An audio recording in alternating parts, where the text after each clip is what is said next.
Jean-Pierre pushes the Biden administration's narrative ahead of the midterm elections. Peter Doocy questions Jean-Pierre regarding is it a threat to democracy to vote for Republicans, and Phil Wegman tries to find out is the White House going to be flagging misinformation on social media? All of that and more here on The Bald Brad Show.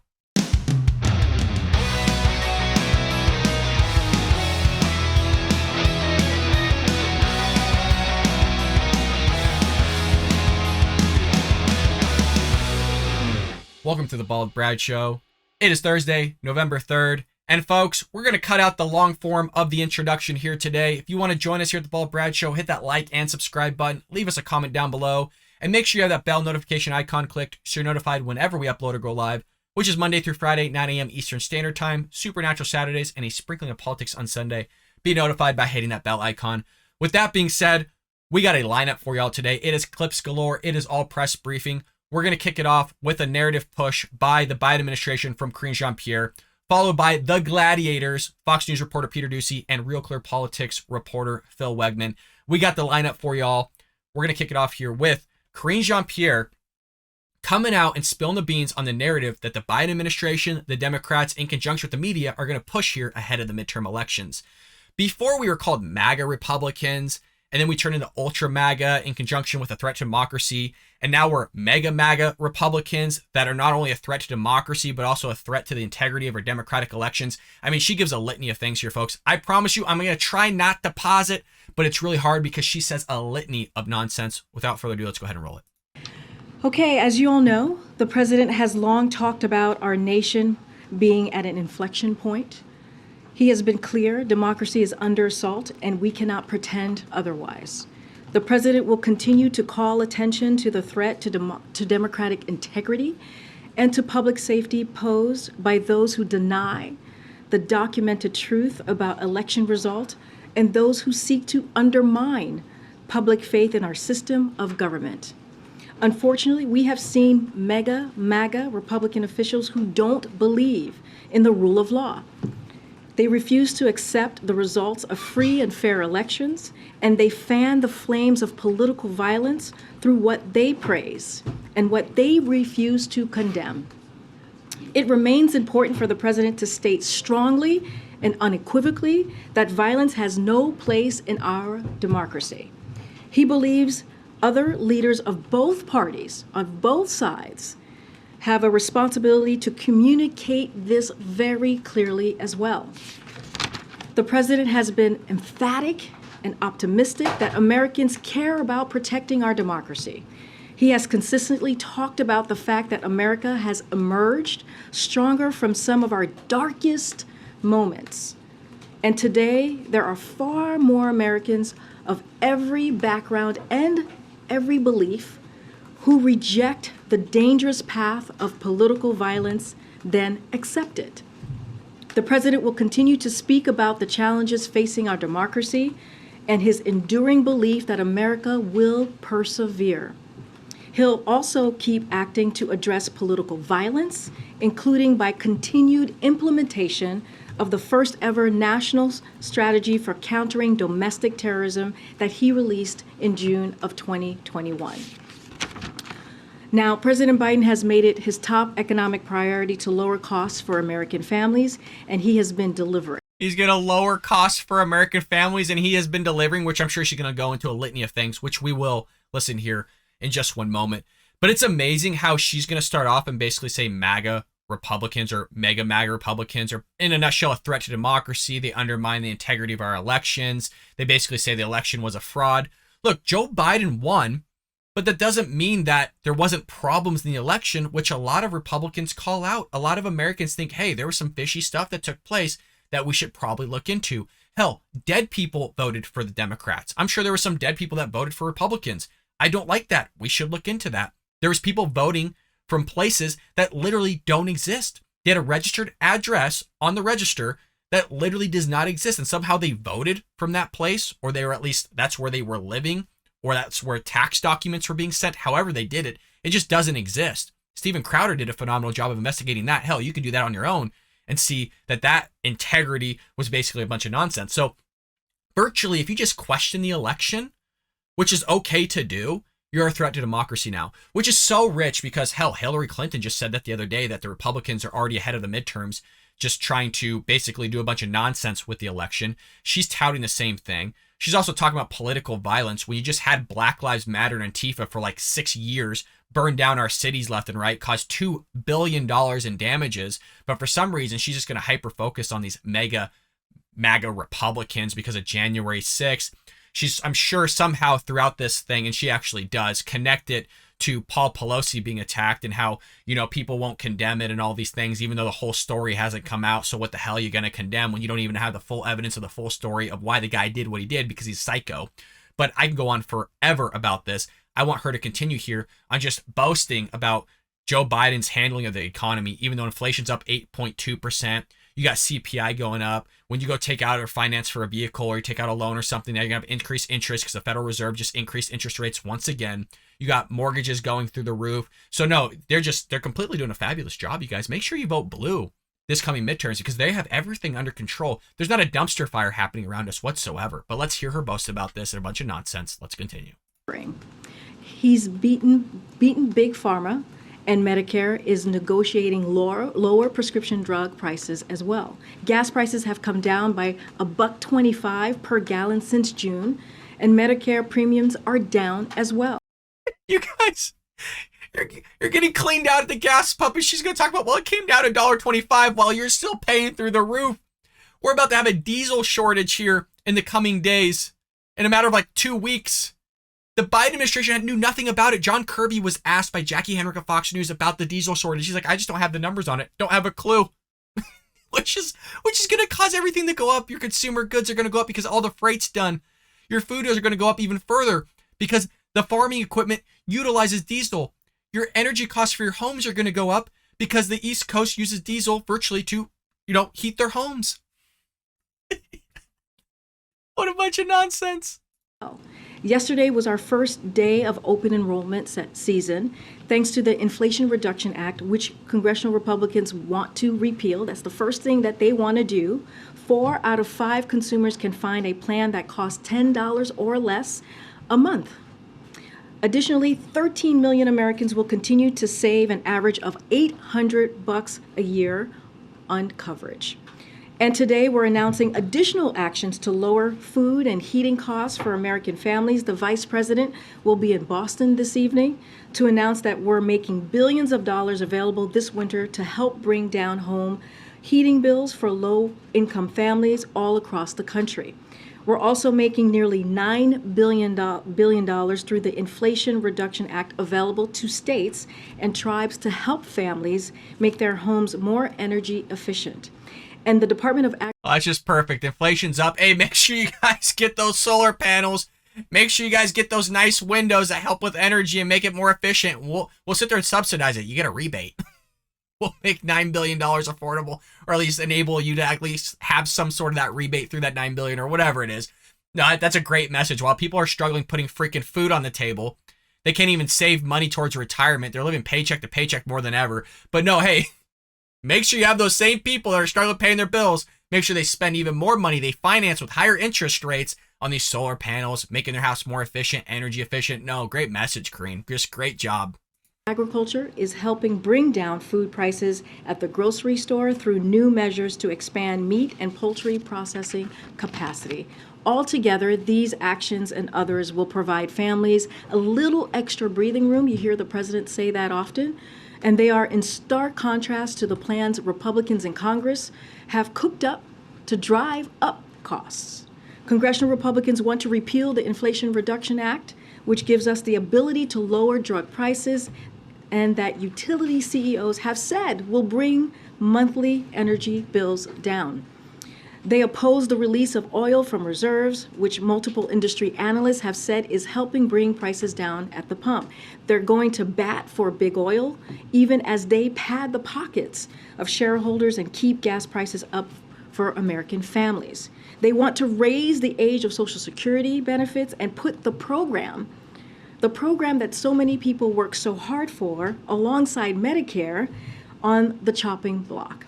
And they want to restore disastrous tax cuts for the rich. The bottom line is the president is committed to helping families right now while Republicans officials are committed to raising costs and chilling for big pharma and big oil. Lastly, this afternoon, in a few minutes, the president will take part in the culminating event for the Talent Pipeline Challenge, which brings together more than 300 partners to expand workforce development for jobs created by bipartisan infrastructure law, along with the CHIPS and Science Act, Inflation Reduction Act, and the American Rescue Plan. The event comes amid a resurgence of American infrastructure projects and manufacturing. Oh, I'm sure it does, Green. I'm sure it does. And he's just doing everything, folks. A lot of it was lies. Some of it was truth. We want to increase domestic oil production. Hell, I'll pad the pockets of the oil companies. Help them sit there and increase domestic oil production. Remove some of the red tape. Get those refineries going. I'm all for that. Hell, I want to pay less at the pump. I don't care if they're freaking taking a ton of profit. As long as I'm paying less at the pump, I'm cool with it. You increase supply, you help with the demand there, and hopefully we'll have things under control here. But whatever they're doing, it's just taking a shellacking to all Americans here. But they don't see it, you guys. That's the weird thing. Oh, we're taking a real big hit on big pharma right now. We're really kicking their butt. Don't you guys see it? You can get hearing aids. Like, really? That's what we're going to go with? And they're going to tell you that they're going to lower the cost of energy. Yeah, you're saving $1.25 at the pump. Whoop-de-doo. They're so out of touch. They're so out of touch. But that's the narrative. The main focus here is the narrative. Republicans are evil. Republicans are going to screw all you guys, even though the Democrats just got done screwing everybody for the last 2 years and continually screw everybody. Hell, look at the Obama administration, not to bring him back into the mix. But we're the evil ones. The mega MAGAs are a threat to democracy. If you vote Republican, you're a threat to democracy, which brings us into our second statement here of the gladiator, Peter Doocy of Fox News, questioning jean-pierre of, hey, if you vote Republican, would that be considered going against democracy, or in other words, a threat to democracy? I think it's a great question. She doesn't think so. If you haven't already, folks, hit that like and subscribe button. It really does support the channel. With that being said, let's go ahead and roll it. Okay. Thank you, Karine. Following up on your comment that there's an alarming number of Republicans who are saying they're not going to accept election results, does that mean President Biden thinks it is a threat to democracy if somebody votes Republican? No, that's a ridiculous question. No. Why is that a ridiculous question? Yeah, why is that a ridiculous question? I promise we'll continue here in a moment. They've been pushing for about a month or so now, probably around 6 weeks, maybe a little bit more, that Republicans are a threat to democracy, specifically MAGA Republicans. And then it was Ultra MAGA. And now, as you've heard in the first segment, it's Mega MAGA Republicans are a threat to democracy just because we question the integrity of the election. God forbid we ask questions around here. Joe Biden won. I'm sorry, folks, if you don't like it. He is our president. He won. Was there problems with it? Yes. Looking at the statistics, looking at all the data that was given, folks, I hate to say it, it's not enough to swing the election. Everything that was said before of, oh, we have this huge idea of all these, documents and, all of this information and, release the Kraken is what they said. It just wasn't there. Did I want it to be there? Absolutely. Did I want Trump to win? Yes. It just wasn't there, and you got to come to terms with it. It doesn't mean there wasn't things wrong. It doesn't mean that we need to clean up our elections. Doesn't mean there wasn't some sort of ballot harvesting, which did come out. People were being paid for it. There were things that were wrong. But the problem is that if you just question it, you're a threat to democracy. But she's going to push all this stuff. Somebody that wrote a tweet herself questioning the integrity of the election. You got Hillary Clinton doing the same thing. You got Kamala Harris doing the same thing. But she's going to push this whole thing and blame Republicans for everything. It's really unbelievable. And then she can't fathom, like, oh, yeah, that's a dumb question, virtually. That's a ridiculous question. Well, explain why, Karine. Explain. Because American people should have their right to vote for whomever they want. The voting is a sacred right. It is something that the president wants to protect at every turn, and he has done that. He's taken actions to protect the right to vote, and you see Democrats in Congress also doing the work to protect the right to vote. We are talking about mega MAGA Republican officials who have been very clear about this, who say they are pro-police, but then they are also pro-insurrectionists. That is, you cannot be pro. Who the hell is pro-insurrection? Honest to God, I mean this, folks. Put names in the comments down below. Which Republican is pro-insurrection? And send a clip to me letting me know, or them being cited in an article with a quote saying, I am pro-insurrection. Hand to God, I don't know one. I'm not saying it doesn't exist, but she's going to stand on the podium as if all MAGA Republicans or Mega MAGA, Ultra MAGA, whatever the hell you want to call everybody, Republicans or conservatives that were for the insurrection. How many times For the love of God, do we got to say on the show that we don't like what took place? There are a bunch of idiots that ran in there. We don't want them a part of the Republican Party. They deserve what's getting or gotten to them, whatever the hell you want to call it. We're not for it, lady. Get it through your head. I don't know any Bald Bradshaw viewers that are for it. And if you are, let me know. Because I'm not into that. I'm sorry, guys. I'm not. I don't like what they did. It wasn't a good look. If you want to sit there and protest peacefully outside, I'm all for that. You going in and destroying property? What the hell? Why would you think that's okay? Why would you think going into somebody's office and standing on it and doing all these pictures, why would you think that's an okay thing to do? It's stupid is what it was. And now we're being shellacked constantly because you got some idiots that want to go storm the Capitol and act like a bunch of knuckleheads. And now we all got to sit there and take the backlash for it, which isn't a thing that you should be doing in the first place. So no, lady, we aren't for it. And I think we've said enough about that, but they're going to continue to push it. That's why you can't screw up in politics, because they'll never let the end of it. They will never let us down in terms of bringing this up for freaking however else, how long they want to push it here through the midterms, and hell, they'll bring it up in the next election too. Police and be pro-insurrectionists who also say they want to defund the FBI. That's a problem. That is a... I'm actually not against defunding the FBI. After everything that's come out, the shady business that's going on, I actually don't think we need to defund them, Karine. I think we should abolish the FBI. There's good people in the FBI. There's very good people in the FBI. We could send them to other places so they can keep their job, get rid of the bad, and keep the good. There's nothing wrong with that. Hell, drain the swamp. Get rid of the FBI. We're all tired of their shenanigans. Get rid of the IRS too if you could. I think Democrat, Republican, we actually get all behind that one.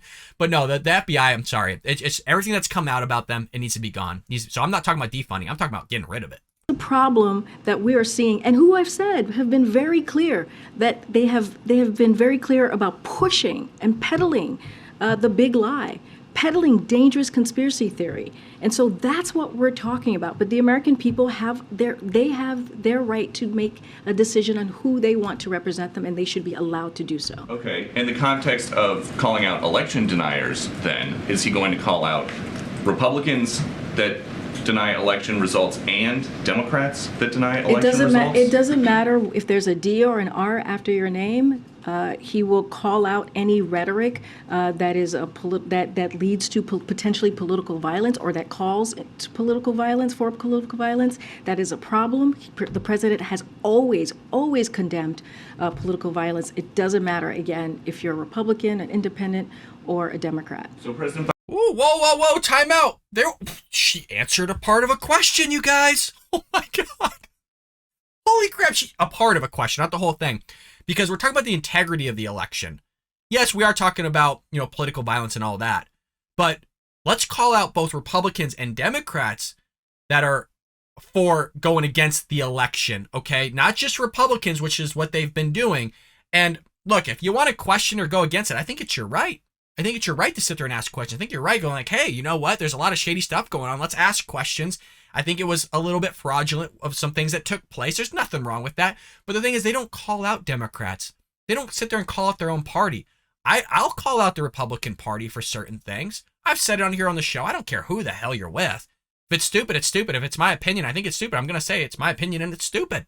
So whatever it may be, she sat there and spun it just a little bit there to talk about political violence, which I'm glad she did say, regardless if it's Republican or Democrat, regardless of what's after your name, if it's wrong, it's wrong. I do like that answer from her. Biden thinks democracy can survive even if Democrats are not in charge of Congress. The president is optimistic. He is an optimistic, you know this, Peter. He is an optimistic person. And he understands there is majority of the Americans out there who do not believe in election and in denying an election, who believe in actually protecting our democracy. There are a majority of Americans who believe in strengthening our democracy, and that's what we see. But the president, as the president of the United States, he believes it is his duty, is his responsibility to call out this rhetoric, and that's what he's going to continue to do. Go ahead. Call out this rhetoric, ultra MAGA, mega MAGA, whatever. They're a threat to democracy, and this is what they do. They're walking this fine line, and I'm actually appreciative of that. Her answering a little bit of Peter Doocy's questions a little bit more clear than what she's done in the past. You got to give credit where credit's due, folks. We bash her literally every week for not answering questions. So when she does do something, we got to call it out and play a little bit of an even ball game here. But that's what they're going to do. They're going to push and walk this fine line of like, well, vote for whoever you want, do whatever you're going to do. You have that right to vote Democrat or Republican, but hey, just be aware that Republicans are conspiracy theorists. They're mega MAGA Republicans, ultra MAGA. We did call them a threat to democracy. So, they don't want to sit there and accept the election results, and we're against that, and they're all for Paul Pelosi getting hurt, which we're not, but that's the narrative they're going to push. All these things, but hey, after all those bad things I just said about Republicans, just vote for whoever you want. Yeah, just vote. Just throw it in the ballot. So that's what they're going to do the rest of the next week and a half or so about Republicans. They're going to blame them for everything, blame them for getting rid of or wanting to get rid of the Inflation Reduction Act. They want to sit there and abolish the FBI or at least defund them. They're pro-insurrection, which is an odd thing to say. Again, I don't know anybody that's pro-insurrection. I haven't heard a single Republican even say that. I'm not saying it doesn't exist. I just haven't heard it. But that's what they're going to push, folks. One thing they're also going to push, too, is making sure that conservatives, Republicans are censored. You saw it from Steven Crowder being banned off YouTube for literally up to, I believe, the midterm elections here. Sav says has had 2 of her videos removed that have over 600,000 views. We're being shadow banned, or what I believe to be shadow banned here on the Ball Brad Show, which we covered on Sunday. So they are censoring conservatives here. You have Elon Musk buying Twitter that hopefully will bring back a lot of the accounts like Jordan B. Peterson, like the Babylon Bee. But they are, in fact, going after conservatives. And one of the things that they did do last election, and they still are doing, is citing misinformation on Facebook and other social media websites from conservative posts or whatever it may be. Even though it was factually correct, they're still going to cite it as misinformation because they're the censorship gods. They're the arbiters of truth. Remember that like disinformation or misinformation truth board that they were trying to put through a while ago that fell apart because people lost their crap? Well, you have Phil Wegman of Real Clear Politics, the other gladiator here, folks. We try to come up with nicknames for these just great men, these gods. They're not really gods, but you get what I'm saying. They do a fabulous job of speaking on behalf of the American people here. They're gladiators, folks. They're both gladiators. They're both in the ring, putting up the dukes for us here, asking the questions that really matter. Well, he asks her basically this question of, look, are you guys going to sit there and flag misinformation again on social media accounts? And this is the response. Let's go ahead and roll it. Go ahead, Phil. Thank you. Jen Psaki said from that podium in summer of 2021, quote, "We are flagging problematic posts for Facebook that spread disinformation." Can you tell us whether the White House is still flagging social media posts for disinformation, and are you submitting those to Facebook through a special portal? Can you say a little bit more? Yeah, there was reporting in The Intercept about opportunities for the federal government to identify for social media companies different posts that contained what was perceived as misinformation about the origins of COVID, the vaccine, other things as well, such as Ukraine or the U.S. withdrawal from Afghanistan. Yeah, look, I'll say this: the administration. The Biden administration remains fully committed to our mission to protect the security and resilience of our elections and safeguard election infrastructure. That includes combating disinformation. That is something that we are committed to. We work to protect that, protect Americans from disinformation that threatens the homeland, including malicious efforts spread by foreign adversaries, began before the Disinformation Governance Board was established. In fact, some of that work began before this administration. So, I want to be very clear that cross-agency work continues to this day.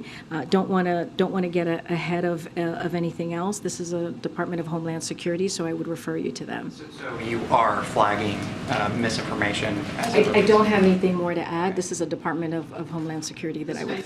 That's very sus, folks, because we've already seen kind of some of this taking place, and it should worry all of you of like, well, this is a DHS thing.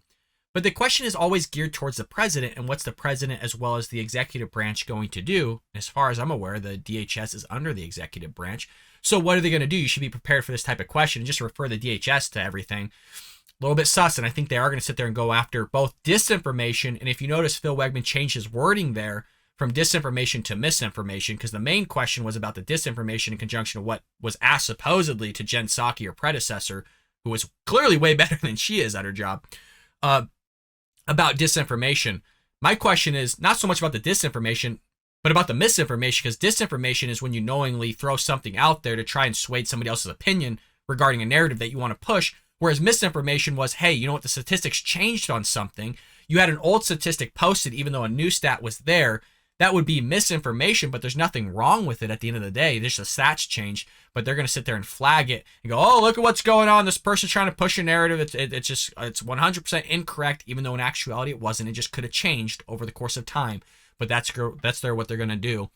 It should scare you when the government gets into trying to sit there and tell you and be the arbiters of truth of speech, you guys, because that's never gone away in the history of mankind.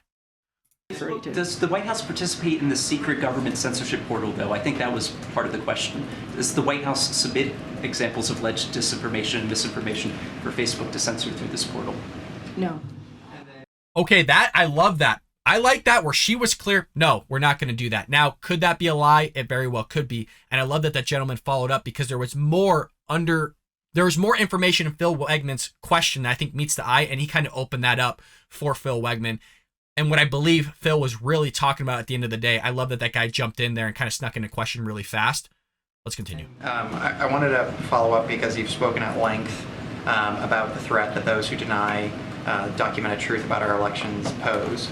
And some critics have raised this, so I want to see if you can maybe square the president's current rhetoric when it comes to elections with what he said in January during a press conference when he said of those midterms, quote, the increase in the prospect of them being illegitimate is in proportion to not being able to get those reforms passed.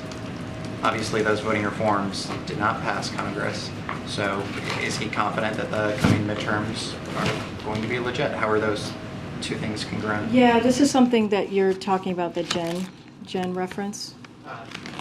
No, the president said in January. Oh, right. But I think did you ask Jen this question as well?